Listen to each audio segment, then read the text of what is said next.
ಅಂತ ಹೇಳಿದ್ರು ಸರ್. ಕರ್ನಾಟಕದಿಂದ ಎಷ್ಟು ಜನ ಹೋಗಿಲ್ಲ ಮಾಡ್ತಾ ಇದ್ದಾರೆ.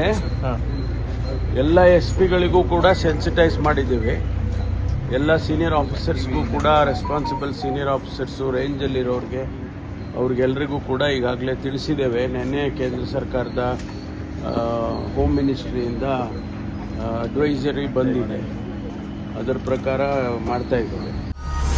ಥೈರಾಯ್ಡ್ ಹಾಗೂ ಮೈಗ್ರೇನ್ ಸಮಸ್ಯೆಗೆ ಸಂಪರ್ಕಿಸಿ homeo care. Long term visa ಇರೋರಿಗೆ ಅವರೇ ಎಕ್ಸಾಮ್ಷನ್ ಕೊಟ್ಟಂಗೆ ಕಾಣಿಸುತ್ತೆ.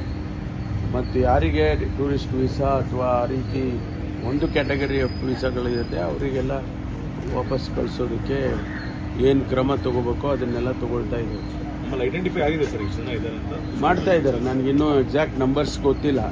ಪ್ರತಿ ಜಿಲ್ಲೆನಲ್ಲೂ ಕೂಡ ನಾವು SP ಗಳಿಗೆ ತಿಳಿಸಿದ್ದೇವೆ. ಆಮೇಲೆ ಇಲ್ಲಿ ನಮ್ಮ ಕೇಂದ್ರದಲ್ಲಿ ಕೂಡ ಮಾಡ್ತಾ ಇದ್ದಾರೆ.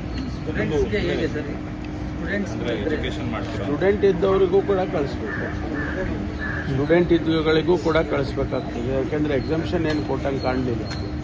ಒಂದು ವೇಳೆ ಆ ಥರ ಇದ್ದರೆ ಅದನ್ನು ಎಕ್ಸಾಮ್ಟ್ ಮಾಡ್ಬೋದು, ಆದರೆ ಅವರ ಅಡ್ವೈಸರಿನಲ್ಲಿ ಆ ರೀತಿ ಕಾಣ್ತಾ ಇಲ್ಲ.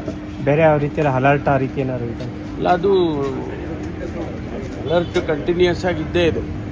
ಆ ಘಟನೆ ಆದಾಗಿಂದನೂ ಕೂಡ ಇಡೀ ದೇಶದಲ್ಲಿ ಅಲರ್ಟು ಎಲ್ಲ DGಗಳಿಗೂ ತಿಳಿಸಿದ್ದಾರೆ. ಅದು it is an on going thing. ರಾಜಕೀಯ ಮಾಡೋದು ಬೇಡ ಈ ವಿಚಾರದಲ್ಲಿ ಅಂತ ಹೇಳಿ ದೇಶದ ವಿಚಾರ ಬಂದಾಗ, ಆದರೆ ಸರ್ಕಾರದ ಮಟ್ಟದಲ್ಲಿ PM ಅವರು ರಿಸೈನ್ ಮಾಡಬೇಕು ಅನ್ನೋ ಒಂದು ಮಾತು ಬರ್ತಿರುವಂಥದ್ದು, ರಿಟಾಲಿಯೇಟ್ ಮಾಡೋಂಥ ಸಂದರ್ಭದಲ್ಲಿ ರಾಜೀನಾಮೆ ಕೇಳೋದು ಸರಿ ಅಂತ ಅನಿಸ್ತದೆ. ಇಲ್ಲ, ಯಾರು ಕೇಳಿದ್ದಾರೆ ಗೊತ್ತಿಲ್ಲ. ಯಾರು ಕೇಳಿದ್ದಾರೆ?